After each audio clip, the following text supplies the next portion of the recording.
Bora lá, gente. Nono ano, revisão P1, segundo trimestre, tá?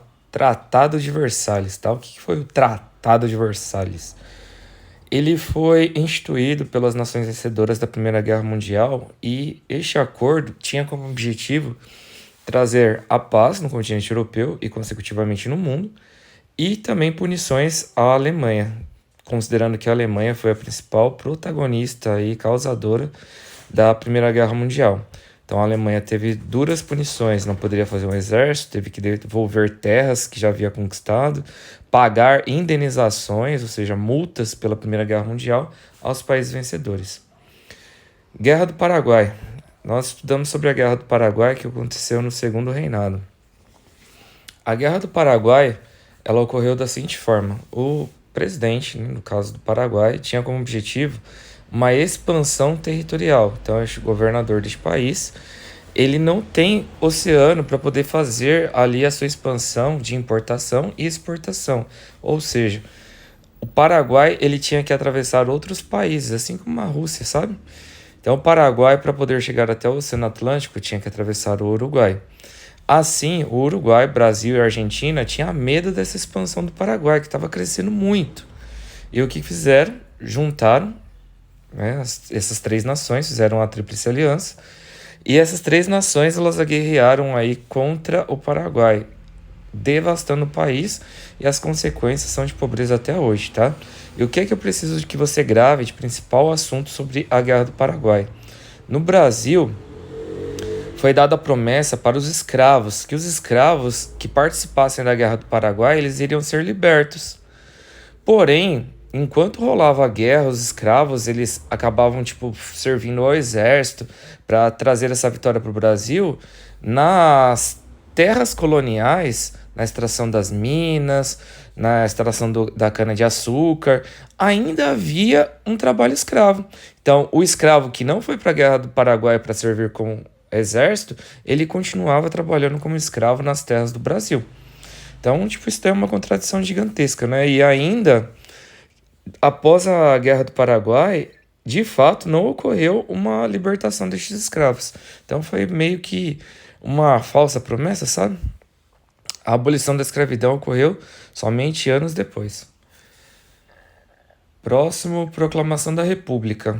Então, nós aprendemos que o Brasil foi um dos últimos a proclamar a República. Nós sabemos que o modelo republicano ele é bem mais democrático, é um governo descentralizado, repartido, dividido. A proclamação da República no Brasil, ela não trouxe de fato uma democracia, porque ainda ficavam excluídos da democracia as mulheres, os negros, os indígenas. Então, somente as pessoas que participavam das eleições, do voto, eram brancos acima de 21 anos, que sabiam ler e escrever, ou seja, a burguesia, a elite, enfim, tá? Então, a proclamação da República, né, um governo dividido, e é um sabor democracia, tá? Isso aconteceu após a queda de Dom Pedro II, que foi, né, uma queda relativamente pacífica até, porque não teve conflitos nem nada do tipo. Revolução Russa e o governo provisório. A Revolução Russa ela acontece após a Primeira Guerra Mundial. A Rússia estava em crise, já havia perdido uma guerra contra o Japão e a sua população entende que é necessário virar a chave, ou seja, mudar o modelo econômico e social do país. E assim implantam o socialismo. Então isso faz parte da Revolução Russa. Tá? Nós temos os mencheviques, os bolcheviques, uns mais tranquilos, outros mais radicais. Nós temos a instalação de um governo provisório, tá? Só que esse governo provisório ele vai ser rapidamente abolido por conta que a população entende que era necessário um radicalismo, tá? Um socialismo e depois uma evolução para o comunismo. E assim nós temos as ideias dos bolcheviques aplicadas sobre o país. Próximo, café com leite, República do Café com Leite. Então, a partir da proclamação da República, nós temos um governo que ele vai ser alternado. O café é representado por São Paulo e o leite representado por Minas Gerais. E no caso nós temos uma oligarquia, ou seja, tipo, esses grandes fazendeiros, eles vão tomar posse ali praticamente, tipo, de uma manipulação das eleições. Vai haver até o voto de cabresto, onde que esses burgueses, latifundiários, ruralistas, eles vão manipular. Então vamos supor que o João, tá? Um exemplo da sala, o João, ele tem uma dívida comigo, ele é dependente da minha fazenda, onde que eu faço uma produção de gado. Então eu vou manipular, eu vou controlar o voto de João. O João vai ter que votar no meu partido político, tá? E muitos governantes também tinham ali tipo, acordos tanto com Minas Gerais quanto com São Paulo. Ó, se eu for para as eleições, se eu for eleito, enfim, nas próximas eleições, eu vou ali criar tipo políticas que beneficiam o estado de São Paulo. Então, no caso, os grandes fazendeiros do estado de São Paulo faziam de tudo para que este governante que chegasse ao poder, ele fosse eleito, porque ele ia representar ali o estado de São Paulo, ia criar leis que beneficiassem essa produção. Então o governo ficava alternando entre São Paulo e Minas Gerais, ora São Paulo, ora Minas Gerais, e todas as políticas eram criadas e voltadas para essas respectivas regiões territoriais, tá? Crise de 1929, bem simples, tá? Crise de 1929 acontece por conta do liberalismo econômico, ou seja, uma liberdade econômica sem o controle do governo. E isso vai gerar uma mega produção, uma crise da superprodução. As indústrias elas vão produzir além da capacidade da população de consumir.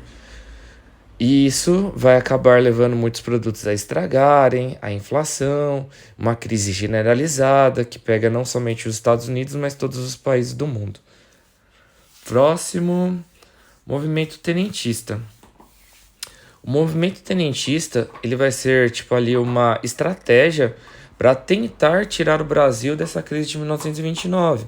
Nós estamos numa queda da economia cafeeira, tá? Os tenentes, os coronéis, enfim, eles vão tentar tomar o poder, tá? Acabar, né, com essa República do Café com Leite, e eles entendem que a aplicação de uma ditadura no Brasil seria a saída para tirar o Brasil dessa crise que assolou o mundo inteiro, tá bom? Então esse é o movimento tenentista. Vários movimentos de tenentes do exército que entendem que a ditadura, a tomada do poder seria uma solução para tirar o Brasil da crise de 1929. E por último, para poder finalizar, nós temos o cangaço, né, que infelizmente não tem um exercício sequer sobre o cangaço, mas ele vai cair na prova. O que é o cangaço? Cangaço é tipo um movimento sabor sabor Robin Hood. O que é o Robin Hood? Ele tira dos ricos, certo? Então o cangaço vai ser algo semelhante. Então muitos cangaceiros, ou seja, muitos justiceiros lá do Nordeste, donos de pequenas propriedades rurais, eles entendem que a única solução para poder sair dessa crise financeira, desse controle territorial que é exercido aí pelos governantes, a única maneira de sair, tipo, de melhorar de vida é tomar dos ricos, assaltar bancos, assaltar burgueses. Então esse seria o movimento do cangaço. Parte da população vai até ficar feliz com este movimento do cangaço. Nossa, tá acabando com a elite, tá acabando com os burgueses. Só que, em parte, tipo, os cangaceiros também traziam opressões à população que tentasse fazer algo contra esses cangaceiros. Então, eles praticamente estavam tirando dos ricos, estavam tirando a elite do poder, só que os cangaceiros se tornavam a nova elite, tá? Então, praticamente, esse é o movimento do cangaço. E finalizo por aqui a revisão. Um abraço, faz o resumo e até mais.